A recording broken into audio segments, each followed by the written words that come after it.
will come, Ray. The one constant through all the years, Ray, has been baseball. Little roller up along first. Behind the bag. It gets through Buckner. Here comes Knight, and the Mets win. Now the 2-1. Line drive to base hit. Just as the score of the tying run. Green to the plate. And he is safe. Safe at the plate. The Braves go to the World Series. Have reserved seats somewhere along one of the baselines that sat when they were children and cheered their heroes. Gibson swings and a fly ball to deep right field. This is going to be a home run. Unbelievable! A 3-run home run for Bucky Dent. The Yankees now lead by a score of 3-2. Ladies and gentlemen, Mazeroski has hit a 1-0 pitch over the left field fence at Forbes Field to win the 1960 World Series. They'll arrive at your door as innocent as children, longing for the past. The Pope arrived at Yankee Stadium. As one enthusiastic announcer put it, he is standing on second base. Reggie Jackson. Long drive, right field. It is goodbye. Big World Series for Reggie. The Blue Jays are World Series champions as Joe Carter hits a 3-run home run. Back and throw. There's a left back. It's going to be, I believe, the Giants from the pennant. The Giants from the pennant. The Giants from the pennant. The 0-1 pitch. A liner off Nagy's glove into center field. The Florida Marlins have won the World Series. The memories will be so thick that I can brush them away from their faces. The 1-0 delivery to Fisk. He swings, long drive, left field. If it stays fair, it's gone. Home run. The Red Sox win. And the series is... Lolich fires. Ball is hit high in the air. This should be the series. Freehand waving everybody away in foul territory. Detroit wins. Here's the pitch to Willie. Here's a liner straight to Richardson. The ball game is over and the World Series is over. Willie McCovey hit it like a bullet. A line drive right Baseball to mark the time. The Oakland A's take. I'll tell you what, we're having a Good evening, ladies and gentlemen, and welcome to Candlestick Park for Game 3 of the 1989 World Series. It's been erased like a blackboard, rebuilt and erased again. Frank Robinson, the right-hand batter. long drive to left field. Way back. Gets hit back. Base hit loaded, 1 out. Pena in a jam. The Twins are going to win the World Series. The Twins have won it. Ozzie with 1 out. Smith corks one into right down the line. It may go. Go crazy, folks. Go crazy. It's a home run. And the Willie Mays just brought this crowd to its feet with a catch,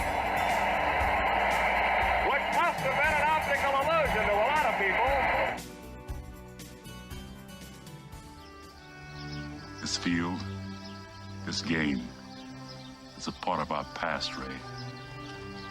It reminds us of all that once was good, and it could be again.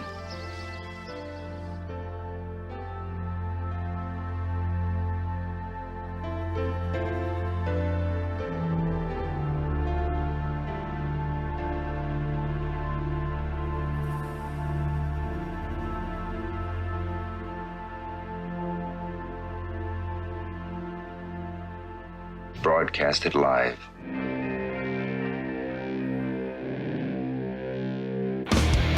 Hey! Who wants to have some fun? There are balls coming from all over the place. Left field, center field, right field. See, this is the kind of thing, quite honestly, right now, that makes you want to see the Chicago Cubs team lose. Now, you just saying you want to have fun, or do you really want to have fun? It'll be fun. Will the next person that sees anybody throw anything onto this field, point them out, and get them out of here. You don't live in Cleveland. You live in Cincinnati. You talking to me? You talking to me? That is the farthest thing in the universe from the truth. Hello, everyone, live. It's the Dan Scott Show. And right there is your host, Dan Scott.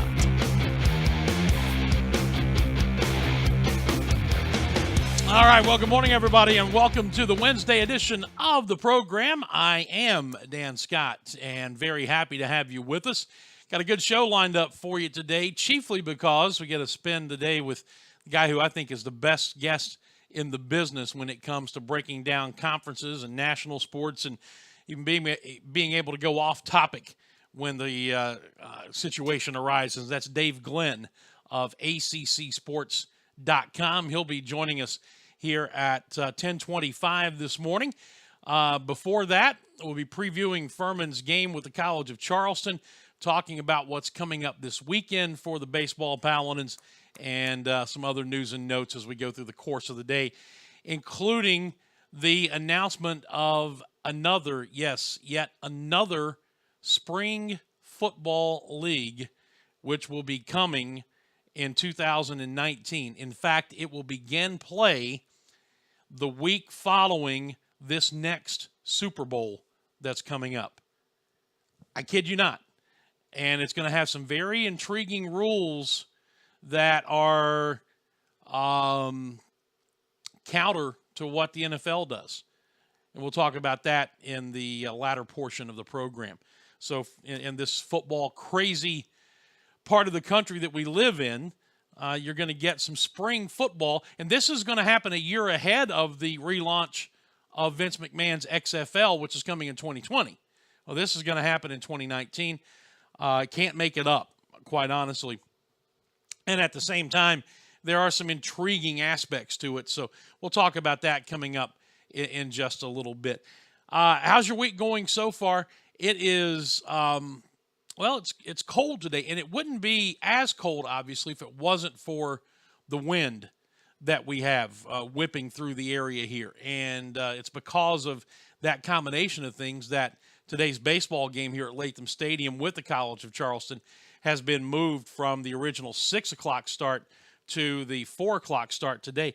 That and the fact that we have an dark 30 departure time for the airport tomorrow morning to begin the trip out to Wichita, Kansas. And I'll talk about that coming up in just a little bit as well.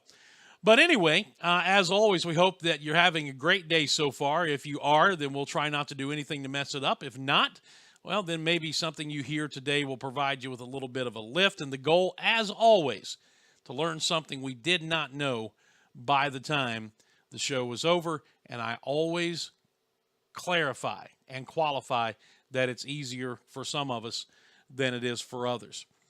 In any event, we are looking forward to what's going to be a very intriguing week coming up for the baseball Paladins. But I would be remiss if I did not mention that the Lady Paladins, Jackie Carson's women's basketball team, lost in the second round of the WBI, the Women's Basketball Invitational, by a single point down at South Alabama on Monday night. Just an excruciating way to close out a season. It came after a 1-point win over Asheville in the first round that earned the program its first ever postseason victory. And they go on the road, almost knock off South Alabama, end up falling by a single point. And Jackie Carson had a series of very personal and emotional tweets after that game. If you follow her on Twitter, if not, you need to follow her now and then go back through her timeline and check that out, because she was very, very emotional about how she felt about this basketball team, how she felt about the seniors, and as importantly is what this group accomplished with 7 newcomers, I think 7 freshmen in this program. So, half the roster was brand new. There was a lot of turnover, and yet they were able to accomplish an 18-win season and get the school's first ever postseason victory. So it was a good year for Jackie Carson, probably her best coaching job. I think if you were to ask her, she would probably say that. And she sat right here beside us on a couple occasions during the year and talked about how she transformed this year, how she had to get a little more chill with this team as opposed to maybe what she did in previous, the way she was in previous seasons. So just congratulations to them on a fine season. I think the future is very bright for the women's program, just as it is for the men's program. And to finish 18-14, I think, with that young of a roster and that much turnover coming into the season, that's a heck of a job by Jackie and her staff. And I wanted to make sure we mentioned that and gave her the appropriate accommodation. As always, our show is brought to you by the Atlanta Bread Company. It is located just down the road from campus in Cherrydale Plaza. And you know how I feel about the folks there. They have done such a great job taking care of us, becoming the presenting sponsor of the program, helping us to get this thing launched and sustained. And I can't speak highly enough about them. And that's above and beyond how well I would talk about them just for the food and the service, because both are outstanding. And as we transition into spring, with yesterday being the first day of spring, and the weather is warming up, you can expect to see some temporary seasonal menu items popping up that we'll be telling you about coming up in the future as well.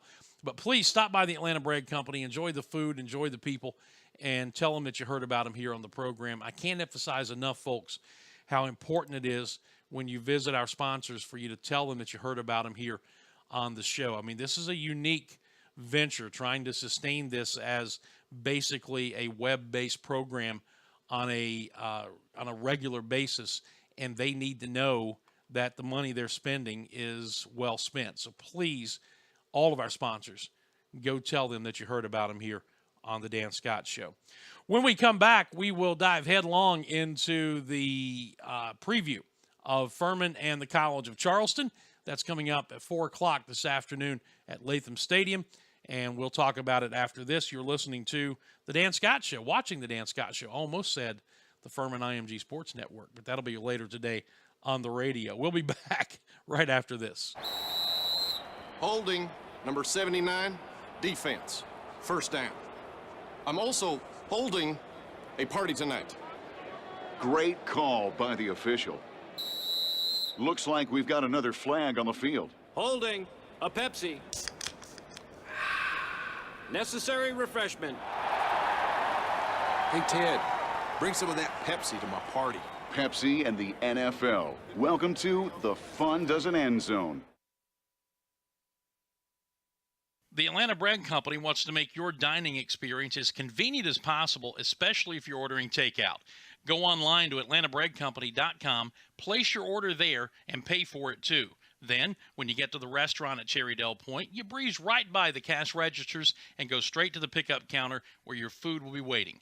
And speaking of food, try the new Shrimp Po' Boy, a delicious and surprisingly healthy addition to the already great menu.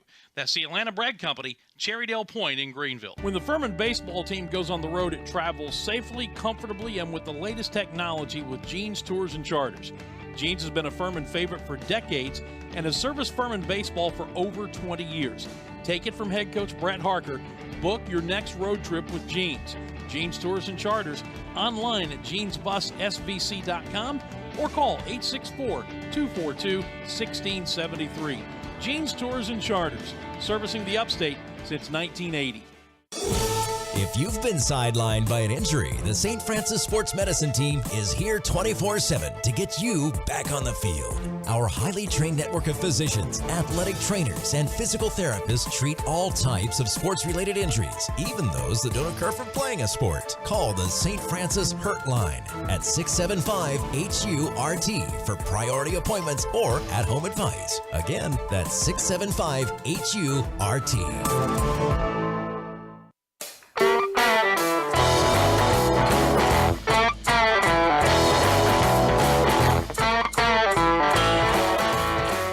We are back. It is 10 minutes past the hour as we continue on this Wednesday edition of the Dan Scott Show. Going to tell you about our friends at Security Complete. They are my security provider. I think they should be yours too. I've told you about the situation with being with a different company that I was completely satisfied with. It was a local company. a large local company, but a local company, and then they were bought out. And after the buyout, I was not happy with the service I was getting, and the Security Complete guys came along, and it has been a marriage made in security heaven. They have an offer for viewers of this program, and I want you to give me a minute to explain what you're seeing here on your screen. The basic wire-free system for $599. And you're going to say, wow, Dan, that doesn't sound like much of a quote-unquote offer, until you look at it this way. You see everything that you get on the screen there, the keypad, the 3-door sensors, the key fob, the motion detector, the cellular communicator, yard sign, window sticker, all of that stuff, and then all of the services that are provided there on the upper right portion of the graphic. And you own all of that. Once you pay that price, that's yours. And then the monitoring rates start as low as $29.95 and don't get any higher than $34.95 depending on what level that you want. And here are the two kickers. Number one, no long-term agreements. You can cancel anytime.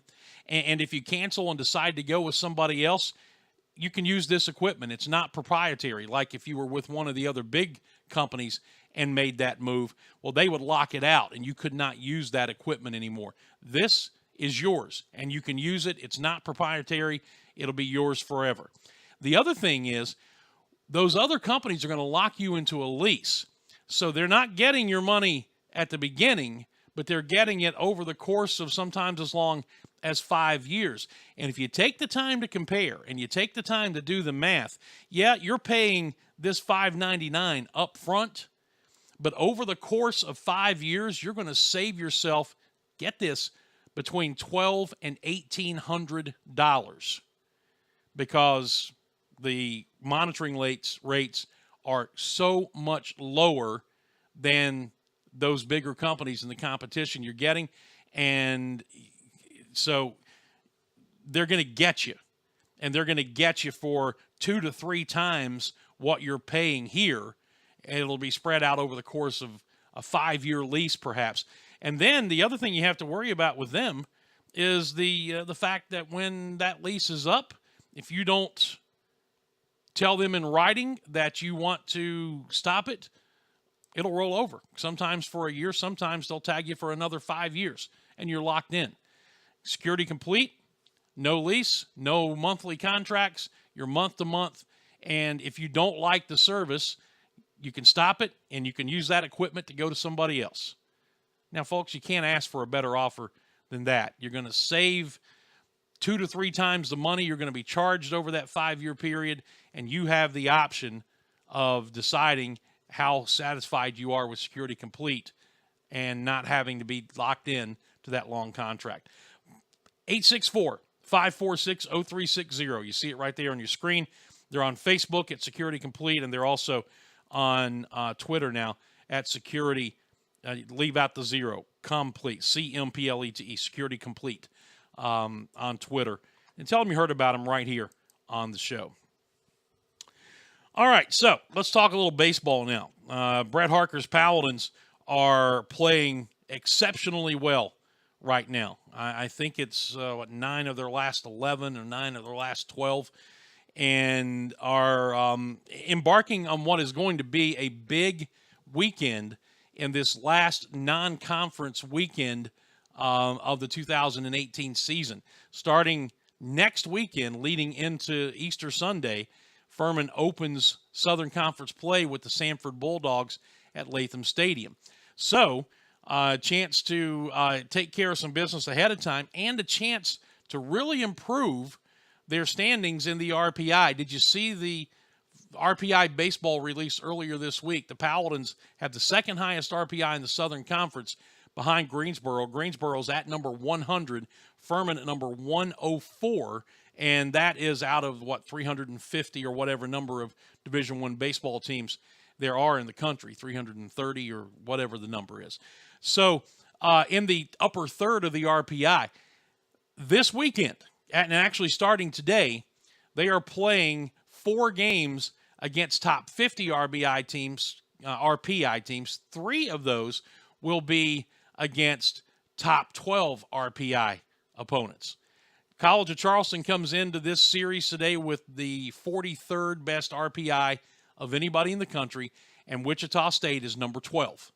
So you've got an opportunity here, if you can win 2-3 of these games, to really improve your RPI immediately, and then have these teams who are highly successful going on continuing to win games, which is going to strengthen your RPI as you go along. And the object of the exercise is to try to build a resume that's good enough to get an at-large tournament bid. The Southern Conference doesn't get that very often in baseball, never gets it in basketball, and it doesn't happen very often in baseball, but it's not out of the ordinary, especially if you get to that 40-plus win mark and you've got the high RPI. So this is an opportunity to add a couple of really, really nice notches to your RPI resume, beginning with this game against the College of Charleston here this afternoon. It's a 4 o'clock start. Trent Alley will be on the mound. He is 2-0, a 3.72 earned run average, and continuing to progress, continuing to kind of break down little walls that are set in front of him. A lot, as with most young players of their own doing, and it'll be very intriguing to see the next step in his progression here this afternoon. It is going to be a raw day at Latham Stadium. The temperature, the high is only supposed to be in the low 50s, and you have seen, no doubt, the high wind warnings that have been issued by the National Weather Service. Well, that is going to compound things. It's going to be intriguing when we get over to the ballpark to see if that wind is blowing in or out, because that will make a tremendous difference, obviously, in how the baseball flies. But you go back to the Harvard series, and for the most part, it was blowing out to left the entire series. If it's this cold and the wind is blowing that hard and the wind is blowing straight in from center field, I mean, as a pitcher, you can't ask for much more than that. But bottom line is, it's going to be that way for both teams, and it'll be intriguing to see how Trent Alley's progression continues here this evening against this College of Charleston team. They're 15-6. They were supposed to play Charleston Southern yesterday down in Charleston. That was canceled or postponed, rather, because of inclement weather. Last time out over the weekend, they won 2 of 3 at Kansas State out in Manhattan, Kansas. So this is going to be a nice challenge. Furman coming off of a 4-1 week in games all played, 4 of the 5 were played at Latham Stadium. The 4-game series with Harvard, it started with the win over Winthrop on Tuesday night, who just swept Presbyterian College in their Big South Conference opening series this past weekend. And the Paladins are now 10-3 in their last 13. And that began with that 6-4 win over South Carolina down at Founders Park in Columbia back on February the 27th. So it'll be an intriguing day at the ballpark from a weather standpoint and from a competition standpoint. Chad Holbrook, former South Carolina coach, in his first year at the helm at the College of Charleston, and they are off to a good start. And again, they come in with the number 43 RPI in the country. So this would be, if the Paladins get this one today, this will be their first win against a top 50 RPI team so far this season. In fact, I believe it would be their first win against the top 100 RPI. That doesn't sound right because they've beaten South Carolina. I'll have to go back and check that out. But I know it would be their first win against a top 50 RPI team of the season. Paladins, of course, will be led by the freshman Ben Anderson offensively. Check out these numbers in the series against Harvard. Goes 11 for 17, 3 home runs, 2 doubles, and 11 RBIs in a 4-game series, and somehow did not win the Player of the Week in the Southern Conference. On the year, the freshman's hitting .413 with 3 homers and 20 runs batted in. And so he has been phenomenal in pacing the offense. And by the way, who can forget the last time these teams played 2 years ago here at Latham Stadium. That was on March 15th of 2016. You remember that day? Carter Grote hit a 3-run home run in the bottom of the 9th inning to give Furman a 9-7 win. And that happened about an hour after Daniel Fowler hit a last-second putback to win the CIT opener that was played at Timmons Arena. And Paladins got a lot of love on ESPN that night and the next day, especially from Scott Van Pelt when he was doing the morning show on ESPN then. And had Carter Grote and Daniel Fowler on national television. And I was home sick in bed and didn't get to call either one of those games. Thank you very much. But Chuck Hushin and Scott Cole did marvelous jobs on those calls. So that's the last time Furman played the College of Charleston, and that was 2 years ago at Latham Stadium. And the other storyline here, of course, is this will be Brett Harker's first game as a head coach against his alma mater. Brett, in 78 games for the College of Charleston, had a career record of 14-6 with a 408 earned run average and a school record 29 saves. Of course, he went on to a professional baseball career that saw him reach AAA before he decided to hang it up and become a college baseball coach. So a lot of storylines here, and we'll have it all for you on the broadcast this afternoon. Our flagship station, Fox Sports 1440, will be with us for the game. That's coming up at 3:45 pregame show and a 4 o'clock first pitch. Also on the Campus FM here, 95.9, on FurmanPaladins.com, on TuneIn Radio, search WPLS-LP. That's our Campus FM feed on TuneIn Radio. Everything we do, live and repeat, is on that TuneIn feed. And then, of course, the video with our call via the SoCon Digital Network. Folks, you just can't get away from us. We are everywhere, and that's the way it should be. 4 o'clock today, 3:45 air, Furman and the College of Charleston. Really, really looking forward to this one today. All right, when we come back, Dave Glenn, ACCSports.com, will be with us, and we'll talk some college basketball, among other things, as the Dan Scott Show continues live on this Wednesday morning, and back in a moment here. Don't go away. Hey Furman fans, it's baseball season. Here at Ingalls, we know that as you root for the home team, sometimes you want more than just peanuts and Cracker Jack. And while we do deliver on your favorite ballpark classics, we're proud to offer a packed lineup of everything you need to make your next meal a home run. Ingalls, a proud sponsor of Furman Baseball and the official grocery store of Furman Athletics. Go Dins! Life's healthier when you're backed by a Greenville Health System primary care doctor. Because then, the doctor that has your back is backed by the more than 1,000 physicians and specialists at the region's leading health system, all working together to bring you the right care in the right place at the right time. Great health starts with a GHS primary care doctor, and there are more than 200 of them conveniently located throughout the upstate, ready to see you. Find yours today at ghs.org/mydoctor. Zaxby's food has always brought people together, catering to the big moments, the little wins, the long talks, and the quick getaways. Because food this inviting is bound to add a lot of flavor to your life. Introducing the Zax Pack. Served with chicken fingers, sides, Texas toast, and iced tea. Pick one up for dinner or your next event. Friends, family, flavor. Zaxby's. Indescribably good.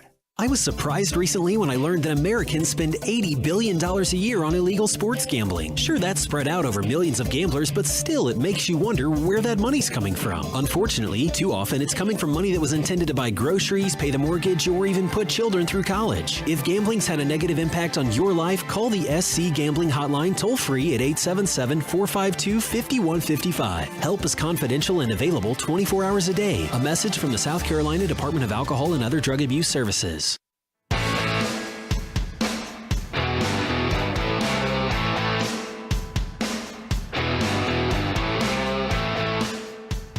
All right, welcome back to the show. I am Dan Scott. It is Wednesday. Good to have you with us here on the program.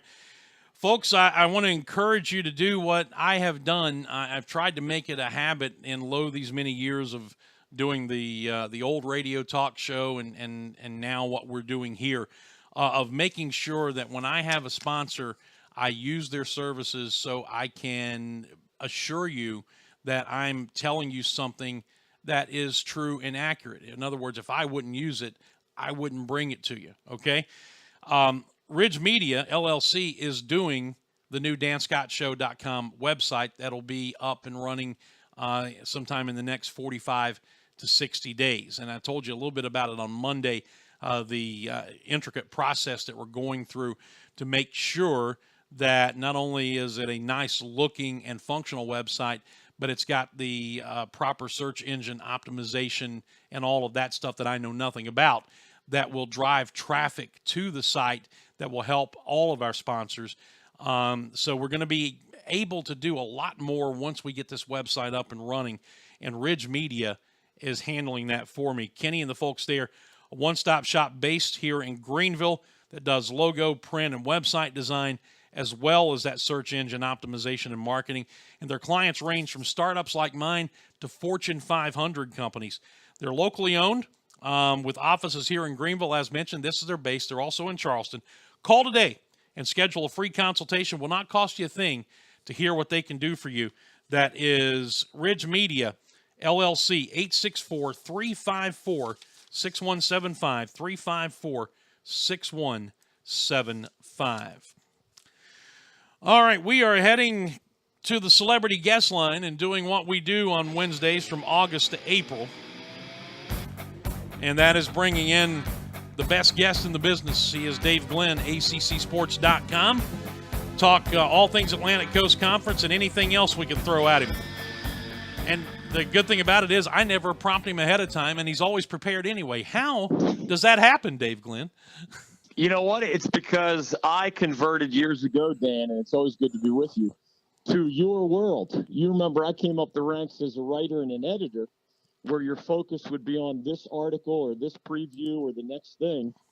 And then when I converted to sports radio, I realized that whereas there's some topics that you know you're going to tackle that day, there are also things that might come up, especially if you say invite phone calls on your platform. So being all prepared all the time, I was not a Boy Scout, but that kind of advice that my Boy Scout friends received back in the day certainly has served me well in my sports radio career. Yeah, and the dirty little secret that we have in this business, not so much for maybe a guest on the phone, but for a talk show host these days, with the instantaneous nature of the internet, Google makes you sound many times a lot smarter than you really are and does it very quickly as well. So it is what it is. All right, here's the big question of the day in the final version of the Dave Glenn NCAA tournament bracket. How many of the Sweet 16 did you get correct?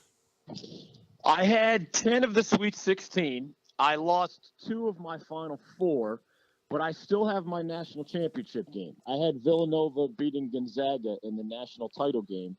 So that's still a possibility, but I can't say 10 out of 16 is one of my better performances. But we had the usual upsets. You know how this goes, Dan. The genius is not in knowing there are going to be upsets. The genius is knowing in which ones it will be. And nobody who took their bracket seriously had UMBC over UVA in the first 16-1, for example. And not a whole lot of people had 11 seeds like Syracuse of the ACC or Loyola Chicago in their Sweet 16, unless, they were picking by nicknames or favorite colors and stuff like that. So I can't say I'm super proud of this year's bracket, but at least my 2 national champion contenders are still standing. I would say, based on some of the stats that I've seen from people who entered the ESPN bracket contest and the millions who've done it, 10 out of 16 may not be a bad percentage when you play it against the field. I think from what I can tell, like just in my office and among my friends, it's slightly above average. I think the average might be 8 out of 16. So it just shows the chaos of this event. I think that's part of what makes it so much fun, right? These are not 7-game series where in the NBA you can be 99.9% sure that the first seed is going to beat the 8th seed because it's played out over a longer series, right? In one and done, man, you only have to be better for those 40 minutes, and you don't get a chance for revenge. And we all know Michigan State is better than Syracuse, for example, but the Orange are still playing, and Sparty is not.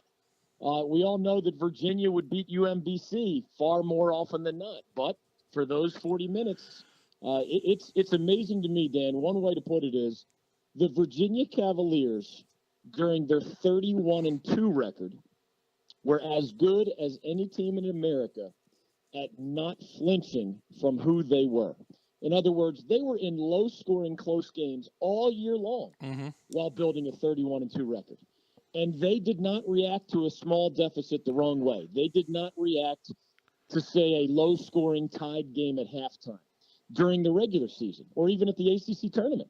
They just kind of shrugged it off and said, this is who we are, and we're not going to panic, and we believe in our way. And that led to 31-2. When UMBC, and remember, that was a tie game at halftime. Virginia has seen that dozens of times in recent years under Tony Bennett.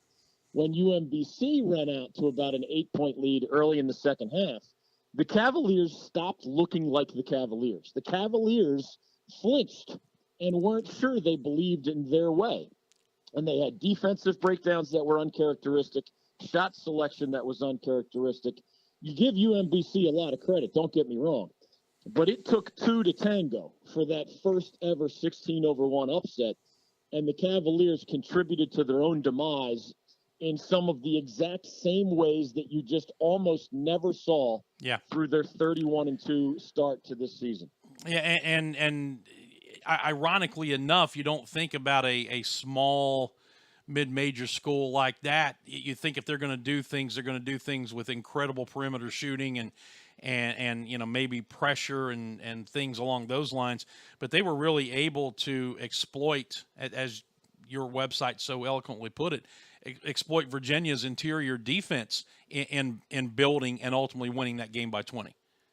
Yeah, and they did all the above. They hit better than 50% from three-point land in the second half. They shot, I think it was better than 60% on two-pointers in the second half. They scored, Dan. They scored as many points in the second half against UVA's defense, which spent the entire season ranked number 1 in the efficiency rankings. UMBC scored more points or as many points in the second half as more than a dozen UVA opponents scored in an entire game against the Cavaliers. I mean, how do you explain that? Carolina has one of the more explosive offenses in the entire country, and it took them a whole game to score what UMB scored in the second half. That's just not stuff that you can see coming. And, part of the bottom line is that UVA did panic, did stray from who they were. This platform is different than just another regular season game.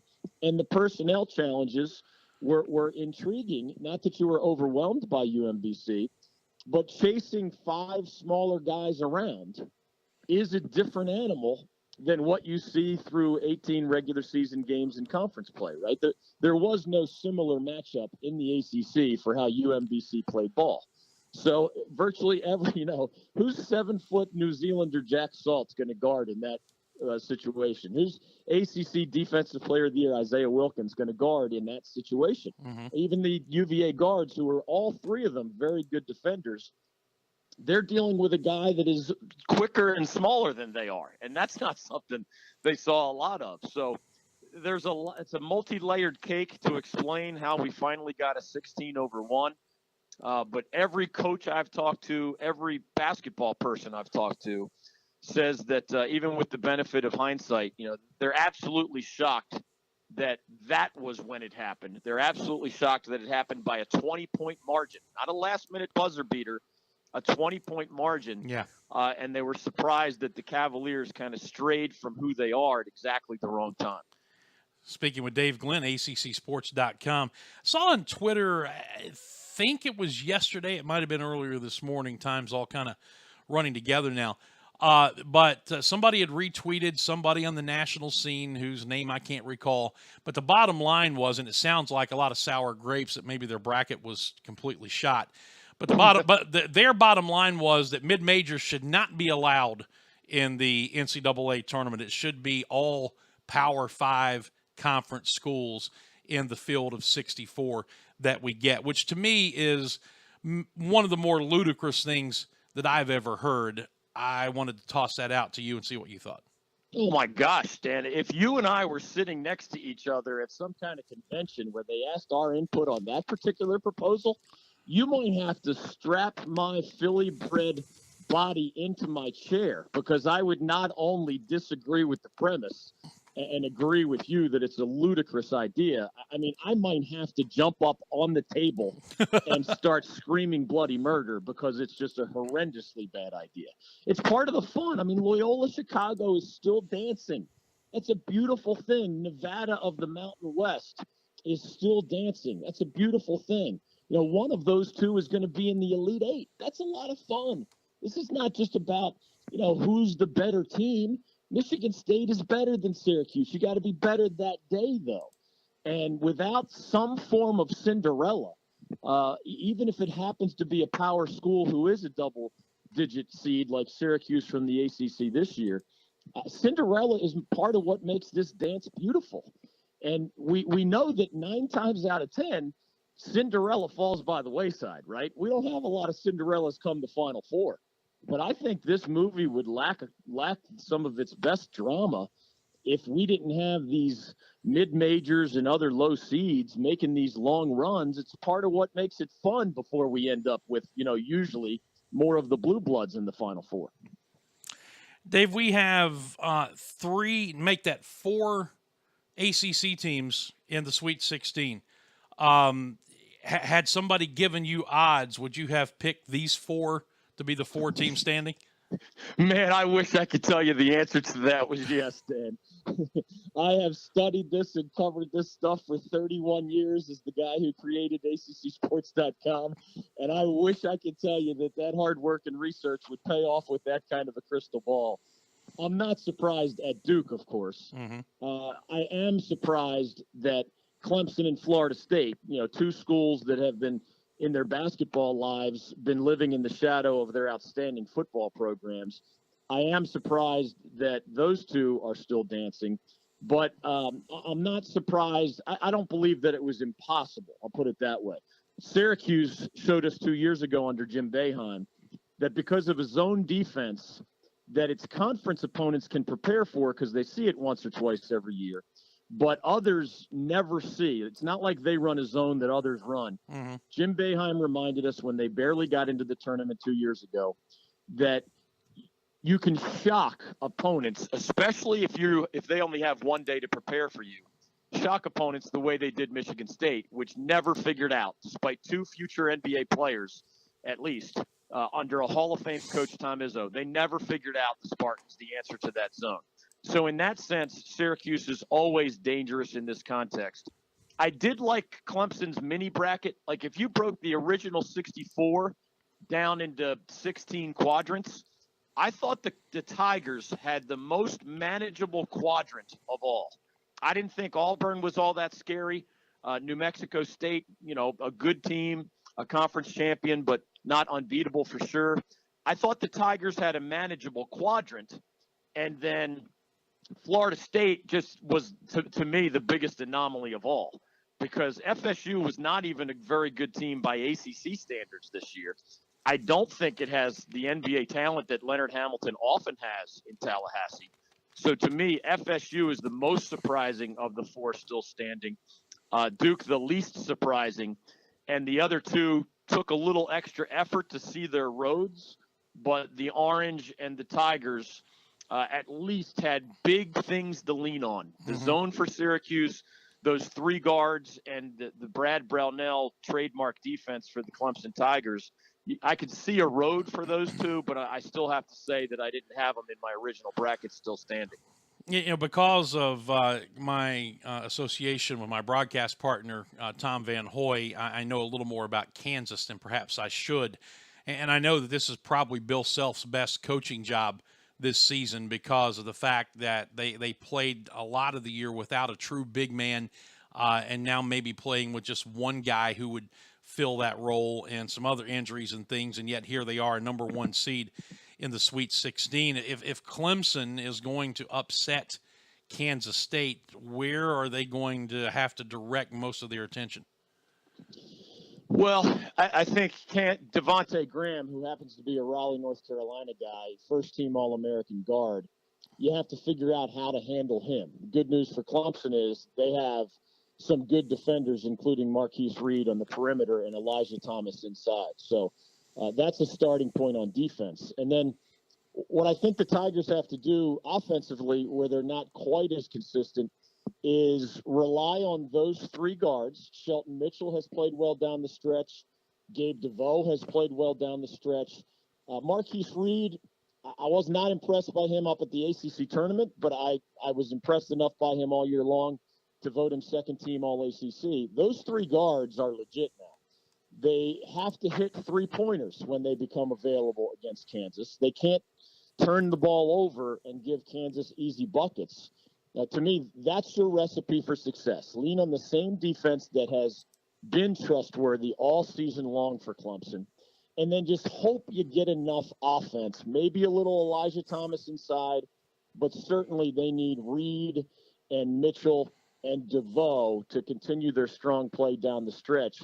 We've talked for decades about the importance of quality guards in March. Mm-hmm. And I'll never forget, man, one of the best Clemson teams I've ever seen under Cliff Ellis had 2 future NBA star big men in Dale Davis and Eldon Campbell, but they just didn't have the guards to go with them. I think Brad Brownell has an interesting combination of Elijah Thomas inside with those 3 guards outside that maybe unlike a Rick Barnes good Clemson team that had guards but no big men, and unlike the Cliff Ellis team with the great big men but not enough quality guards, to me this is more of the inside-outside big man, little guy balance that is one of the best examples of that balance in the history of Clemson basketball. And that's one of the reasons that the Tigers are here in the Sweet 16 for, I think it's only the 4th time in school history. Yeah, it's going to take a couple of major upsets to go on to the Elite 8. Clemson have to beat number 1 seed Kansas. Florida State would have to beat number 4 Gonzaga. And then, even though it's an all-ACC matchup, we do know that at least one ACC team is going to go to the Elite 8, but could an 11 seed Syracuse beat a number 2 seed Duke? This has been a fun tournament, and I think we got a reminder again this year of why, despite all of the issues that are surrounding the sport that are bad and getting worse, as we know with the FBI investigation and everything else, the NCAA tournament is the best thing going in college sports. I mean, this is another reminder of how great this thing is. I'm with you on that. I have a lot of family, friends, relatives who are more casual sports fans than say you and I, who follow this stuff for a living.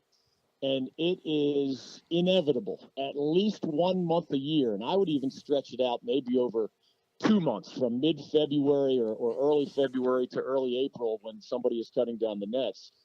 This event takes over much of America, and I mean including not only us diehards, but those who just casually pay attention. And, maybe they only watch the major championships as golf fans, or they only watch the playoffs as an NBA or an NHL fan. There are millions and millions and millions of people who mostly ignore college basketball for 10, maybe even 11 months a year, and then describe this as one of the greatest events in all of American sports. And I am one of those to lead that parade. Now, you and I are neck deep in it through the whole season, and we enjoy that. But I agree with those even who just sample this sport or that, who end up saying that March Madness is one of the greatest events in the history of American sports. And even if there's this ugly underbelly that we all know exists in college basketball or college athletics more generally, to me, it doesn't take away from my enjoyment of this event and these teams and these coaches and these players in one shining moment, and Sister Jean from Loyola Chicago and all the other fun storylines that we've had to follow this year. Dave Glenn, ACCSports.com. Dave, before we let you go, team that obviously did not make the tournament field out of the conference was Wake Forest. Is Danny Manning in trouble there? I mean, I see stories about possible staff changes. I see maybe they're going to be losing a player or two to transfer. What's going on with that program? I don't think Danny Manning is in jeopardy. Really, the ACC coaching carousel boils down to this. Pitt already fired Kevin Stallings. Mm-hmm. As we speak, they're trying to hire Dan Hurley from Rhode Island. The Pitt Panthers are. But UConn also wants him, and Rhode Island wants to keep him. So we'll see how the Pitt job shakes out. I believe David Padgett is going to be let go at Louisville so that the Cardinals, who are arguably one of the 10 highest profile men's basketball programs in the country, they're going to have a search for a kind of a successor to Rick Pitino, really, with David Padgett being kind of the last-minute plug-in. I think they're going to make a run at, among others, Chris Mack of Xavier, who had the Musketeers as a number 1 seed. But Danny Manning's, I think, fine for this year. You know, he made the NCAA tournament a year ago after the Deacons had not been there for 7 consecutive years, and that bought him some time. But John Collins left for the NBA. The Deacons crashed back to earth.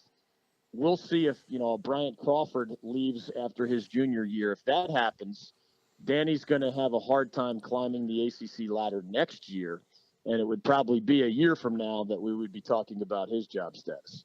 And then part B to that, if Louisville does, as expected, part ways with Padgett, I got to think that he has bought himself a lot of credit points when it comes to getting a future coaching job somewhere. You are absolutely positively correct. Universally, people are applauding David Padgett for handling essentially an impossible situation with class and dignity and grace and thankfulness and all of the rest. Louisville perceives itself as one of the best half a dozen jobs in college basketball. And that's the main reason that they're going to move on, I think, from David Padgett and find what they consider, an even more proven head coaching commodity.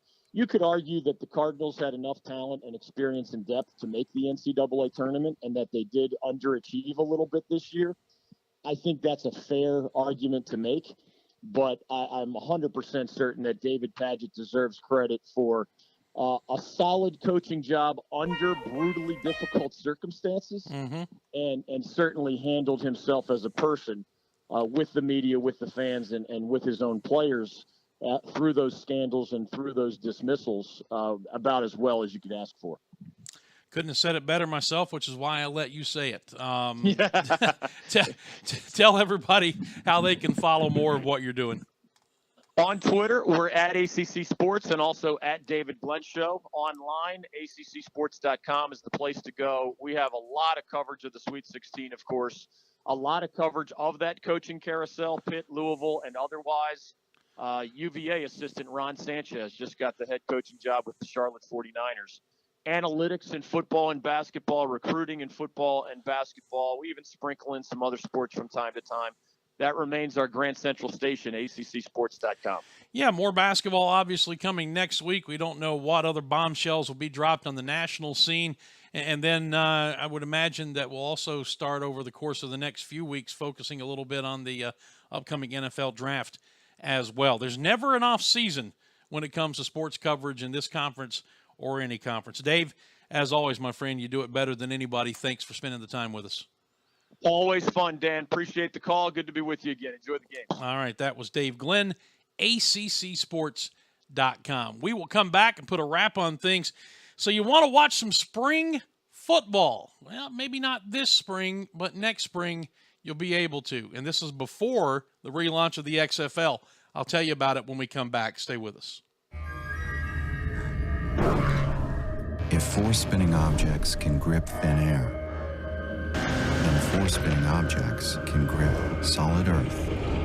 The Maserati Ghibli, with available Q4 intelligent all-wheel drive. The Maserati Ghibli. From $70,600. Experience Maserati now.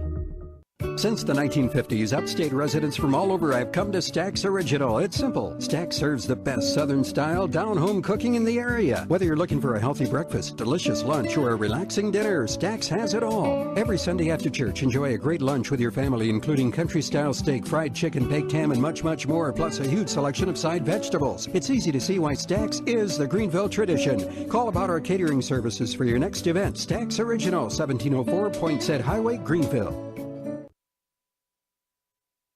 The Atlanta Bread Company wants to make your dining experience as convenient as possible, especially if you're ordering takeout. Go online to atlantabreadcompany.com, place your order there, and pay for it too. Then, when you get to the restaurant at Cherrydale Point, you breeze right by the cash registers and go straight to the pickup counter where your food will be waiting.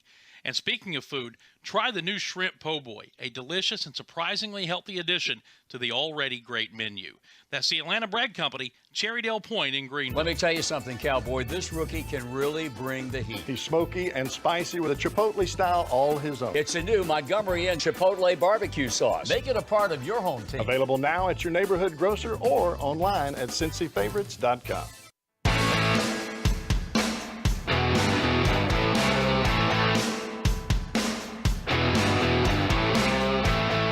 All right, we are back. It's the final segment of the program today. Our thanks to Dave Glenn, as I just posted on the Facebook timeline. Dave Glenn equals radio/web gold all the time. The next thing that we have on the agenda is a word about Hall's Chop House. And they've already tweeted.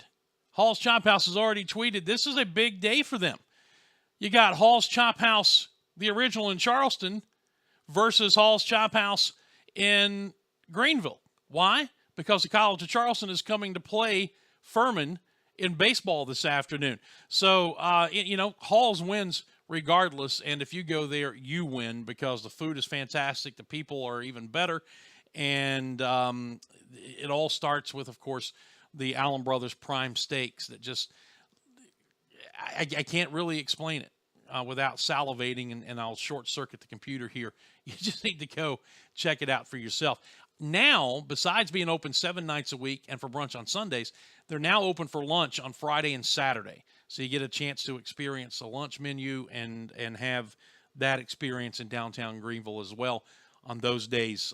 Phenomenal. Billy and his staff there have a unique way when the place is packed, as it is every single night, of making you feel like you're the most important person there, or the most important couple there, or most important group there, whatever the situation is. So check them out, Hall's Chop House, the Greenville Steakhouse. And who you rooting for today? You rooting for Hall's Greenville? You rooting for Hall's Charleston? Well, you get a chance to find out a little bit later on. That's Hall's Chop House. Tell them you heard about him here on the show. All right, I promised you this. We'll do this and then put a wrap on everything. But you no doubt remember from, I guess, last month sometime, Vince McMahon saying that he was going to relaunch the XFL in 2020, and it was not going to be the gimmicky version that they did the first time. It was going to be more serious football. Well, and that'll be a spring league. Not to be outdone, another spring league has been announced that will actually begin play the week following the Super Bowl this coming February, and that is the Alliance of American Football, the AAF, will debut on February the 9th, 2019. It'll actually debut on CBS. It will play its championship game in late April on CBS, and every week in between, it will have one game televised on the CBS Sports Network. So the inaugural game and the championship game will be on the vast CBS regular network, the over-the-air network, and then their game of the week, so to speak, will be on the CBS Sports Network. No word yet on any other television contracts. But this is the brainchild of Charlie Ebersol, who's the son of NBC executive Dick Ebersol, who was McMahon's partner during the first XFL stint. The younger Ebersol, you may remember, directed ESPN's 30 for 30 documentary on the XFL. He is bringing in former NFL general manager Bill Polian to help oversee the league. He's bringing in former Pittsburgh Steelers safety Troy Polamalu to oversee the players' side of things, and former Southern Cal standout and executive J.K. McKay, that name sound familiar? John McKay, USC? J.K. McKay will oversee the team side, and advisors also include former players Hines Ward and Justin Tuck, along with Dick Ebersol. Here's a quote from the younger Ebersol. He says, quote, "The Alliance of American Football represents a fundamental shift in the way we approach professional sports. We believe fans and players are what's most important, so our approach is simple. We've created an alliance where fans and players share in the success of their teams." Like the XFL, the plan is to stock players, and I'm reading the story off of CBSSports.com. You can go see it yourself. Stock the league with players who don't make it on NFL rosters. They're going to have 50 player rosters in, I believe it's 8 cities, and they will announce those cities and teams a little bit later on. But here are some of the rule differences or some of the changes you're going to see in this league, and this is where there's a little bit of intrigue. Says to differentiate the Alliance of American Football from its competitors, there'll be no TV timeouts, 60% fewer commercials, no kickoffs, so you'll start at the 25-yard line. And get this, instead of onside kicks, if a team is trailing late, they score a touchdown, and would normally onside kick to try and get the ball back, well, they're not going to do onside kicks, but they're going to give that team possession at its own 35-yard line facing 4th down and 10. So, in effect, it would be like about the same percentages of recovering an onside kick. So, instead of an onside kick, you get the ball to your own 35-yard line, but it's 4th down and 10 when you get it. There will also be a 30-second play clock and no extra point kicks, mandatory 2-point conversions after touchdowns. So, does this have a chance to succeed? I don't know. But it's interesting that we're getting this wave it seems like we do every 10 or 15 years. We get this wave of people who want to give spring football a try. And instead of being in competition with the NFL, like we saw the World Football League in 1974 fail, like we saw the USFL ultimately fail after 3 seasons in the early and mid-1980s, the other leagues that have come along and tried to compete have tried to do so with players who did not make NFL rosters and be their own separate entity. Many of them have failed because of lack of strong financial backing, lack of fan success, lack of television. Well, this one has CBS kind of in the fold from a television standpoint, at least partially. So it'll be intriguing to see if this one has a chance to succeed. Are you going to be interested in another spring football league, another try for spring football? I guess only time will tell. But I did think that some of those rules and things they're going to do to differentiate itself from the NFL are intriguing, especially that onside kick thing. I can't decide whether I like that or not. Probably not, but I want to see it in action a couple of times before I guess I make a final decision. In any event, I saw that this morning, thought that you might get a kick out of that.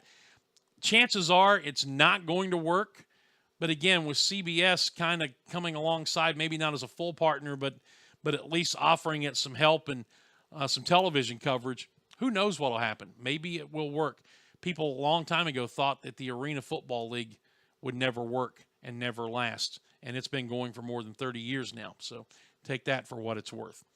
All right, that'll do it for us. We appreciate your attention today. I'll talk to you from Latham Stadium, 3:45 airtime, 4 o'clock first pitch. Furman, College of Charleston, Fox Sports 1440 with us today, along with all the other entities, Campus FM, FurmanPaladins.com, TuneIn Radio, and the SoCon Digital Network video feed. Looking forward to it, and then it's off to Wichita State. We're loading a bus at 4 o'clock in the morning to go to Atlanta to catch a 9:05 flight. You believe that? Ugh. Anyway, have a great day, everybody. I'll talk to you from the ballpark. Until then, I'm Dan Scott. God bless you. So long, everybody.